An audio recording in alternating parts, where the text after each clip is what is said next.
Alright, welcome back to the SilmFilm Script Discussion Season 2, Episode 12. Part something or other, I don't know anymore. It's too late. No, because the other one's going to have to be split into... Anyway, so, thanks for watching, if you're watching, and like and share the videos if you want to share them. So, anyway, we are now about 2/3 of the way through Act 2? Act 1? Yeah, 1. Act 1, yes. It's only been an hour and a half. It's cool. Okay, so teaser is Eredel and Galadriel talking. Act 1 is Fingon speaks to Fingolfin about the new developments around Tirion and the whole Melkor situation. We go to Formenos, and we have this whole Celeborn sneaking into the vault and everyone getting mad. And then we go back to Tirion for the Valar commenting on the walls. Is that how we're going to end Act 1? Yes. Okay. Who is there? Who do they send to talk to Fingolfin? I mean, Eonwe is the obvious choice, but is there somebody else? Because we're sending him to Formenos in like 10 minutes. Yeah. I mean, I'm okay with Eonwe getting a little screen time. I think that the fact that we have him later in the episode might be a reason for having him do this.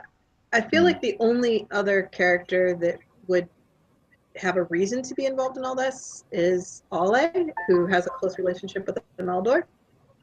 Yeah. But Eonwe is the Herald of Manwë, so if Manwë is giving proclamations and telling people to do stuff, it should be Eonwe voicing it.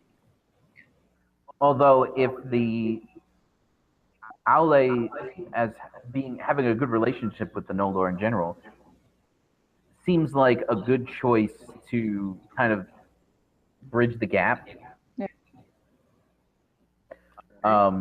Eonwe is the guy that you send when you want to tell somebody who's boss. Feanor, yeah. You want to pick on poor Ilmari, do you? We'll send her brother.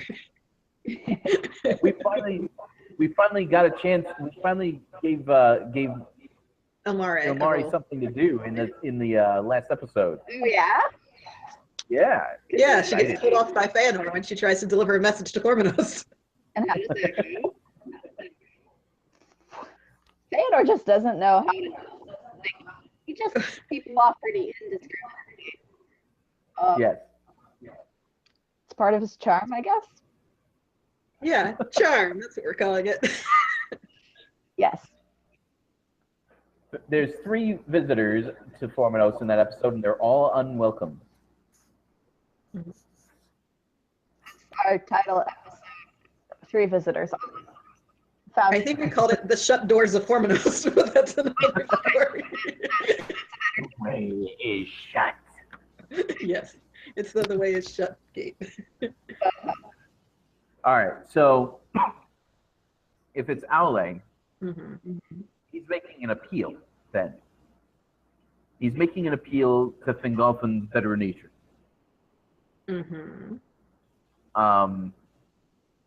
And Fingolfin is going to throw in his face the whole, you guys released Melkor on us.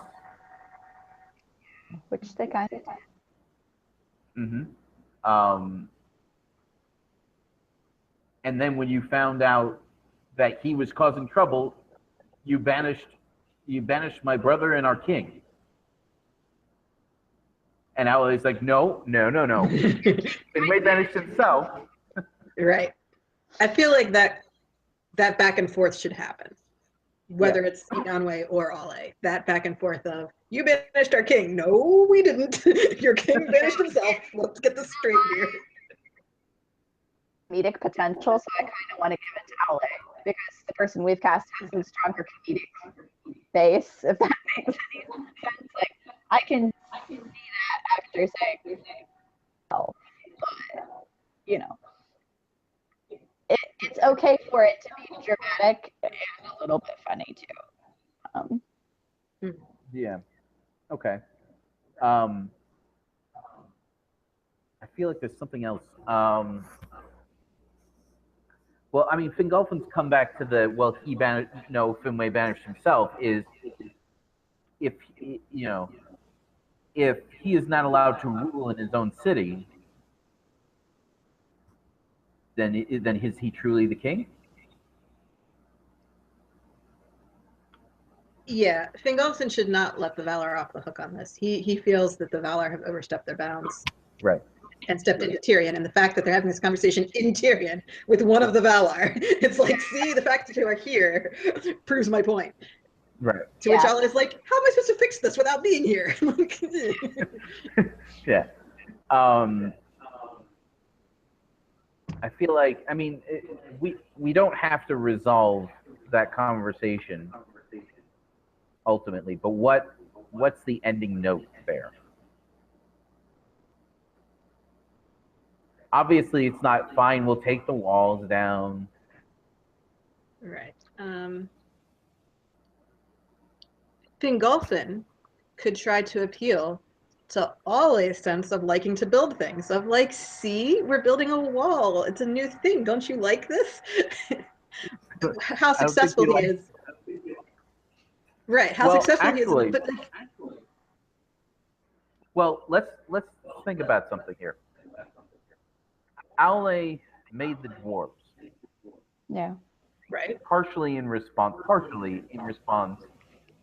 to the threat of Melkor. Right. So making things in response to Melkor is not a strange idea to him. Right. So he and to be a defensive and prepared. Yeah. Right. And it's not that he doesn't understand where Fingolfin is coming from. He also got chastised. Yes, but could he kind of come to the conclusion here that Fingolfin has a point? He might start to accept that. Yeah. And then warn Fingolfin, these walls will not keep out Melkor. Yeah. Yeah. Oh yeah. No, that's like, definitely. I see your point. Like, Aule has seen Utumno. He knows what Melkor can do. He helped him build the lamps. Looking at the, like, I don't know, 12-foot wall around Tirion, it's like, nice try, guys. I think that it would be okay to show having Aule's heart, if not his head. He might intellectually know this isn't going to do what you want it to. It's doomed. Right. But his understanding and his sympathies can definitely be in line. Well, he loves the Noldor. He loves them. Yeah. I mean, he is emotionally attached to them. And he wants nothing more than to just interact with them and teach them for all eternity. But that's not what's going to happen. Yeah. And I think he's starting to get that now. So that's kind of that's all subtext that we need to see. Okay. Well, one way the conversation could end would be Aule flat out asking Fingolfin, am I still welcome in your city? Yeah. And even like making the goodwill gesture of, if you say no, I'll stay out. Because I do respect you as King of the Noldor, and I don't want to be here if that's not your will. I could see Fingolfin backing down a little bit at that point and being like, no, you're still allowed here. Yeah. So the situation could maybe diffuse to end it off. Like, they obviously haven't resolved everything. Right. But they might establish, I still like you. Like, I have issues with the Valar, but I like you. I have issues with the Noldor, but I like you, Fingolfin. Yeah. Like, you're not like them. I like. Yeah. So it might get to that point. Do you think that makes sense or is helpful at this point in the episode? Yeah. So I think that it's pretty realistic in how actual conversations go. Yeah. We don't usually end up in disagreement.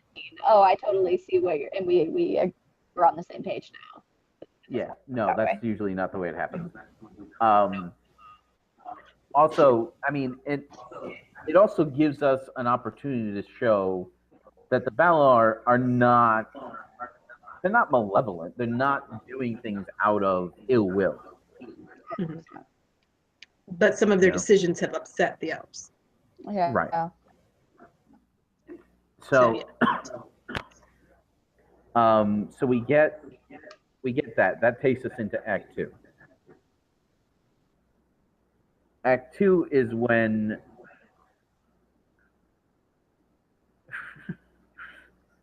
we just made up a whole bunch of stuff to fill Act 1. Act 2, the only thing I can think of that has to happen is that in Act 2 is the delivery of the summons. It depends how long this party's going to be. Uh-huh. Because it's possible that people are going to arrive for the party before Act 4, in which case, yeah, the summons would need to be in Act 2. But it's possible that the party is just going to be the tail ends of the episode, in which case the timing of the summons is... There's a few things to do in that celebration. Yeah. So it's like that, I think, is the climax of that is going to be the reconciliation of Fingolfin and Feanor. So, like, we have to get there after. So Feanor has to arrive late, in essence, because we have to see people celebrate. Because obviously everything's going to get really quiet when Feanor gets there. Yeah. Yes. Okay. I agree with that. So I feel like the party is pretty much Act 4. Okay. Or like maybe Feanor's arrival is the start of Act 4. Okay. So yeah, so the summons being in Act 2 kind of fits. All right. So Eonwe shows up at the gate this time. You don't say no. Or does he just forget the gate? Does he just land in the courtyard? Oh, that would be so... Oh, I kind of like that. Oh. Because A, it shows the pointlessness of these stupid walls. Yeah.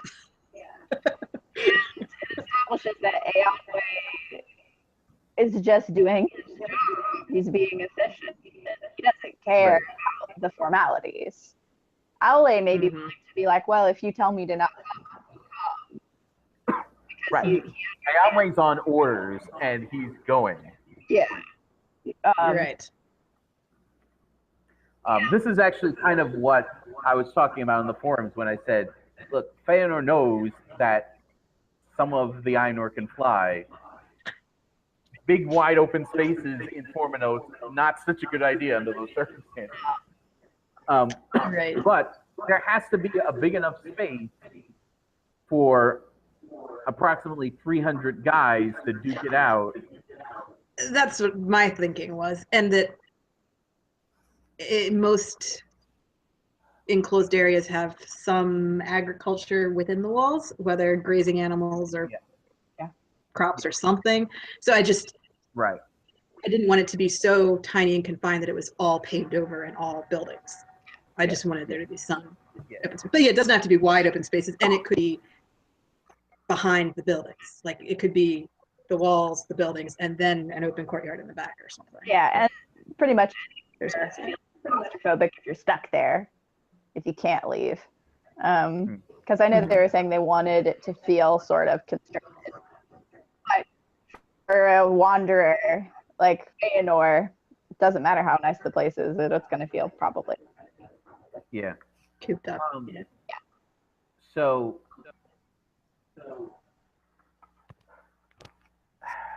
I feel like they have to be doing something. Somebody has to be doing something when Eonwe shows up. Like, we can't just show him in flight and show him landing. Somebody's got to be doing something, and suddenly Eonwe. Yeah, suddenly Eonwe is the way to do that.